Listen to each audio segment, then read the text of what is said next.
আমাদের জগতে এমন কিছু বোকা মানুষ আছেন যিনিদের ক্ষমতা নেই কিছু করার, অথচ ভাষা এমন বলে দেন যে সামনের জন তিনি তো তার প্রতি অপ্রিয় হবেই, সুতরাং আরও সবাই তাকে এক খারাপ নজরে দেখবেন।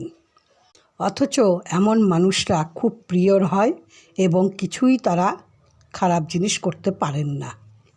আর যারা সত্যিকারের কোনো কিছু খারাপ করতে পারেন বা চান, তাদের মুখের ভাষা খুবই মিষ্টি থাকে এবং কথার ভানেও বুঝতে পারবেন না যে এই মানুষ এই কাজ করতে পারেন। এরাই হলো প্রকৃত চালাক, বুদ্ধিমান নয়, চালাক। আর বুদ্ধিমান মানুষ না মুখে কিছু বলবেন, না কাজে কিছু নেগেটিভ করবেন। বুদ্ধিমান মানুষরা নিজের এবং অপরের কোনো সময় ক্ষতি চান না।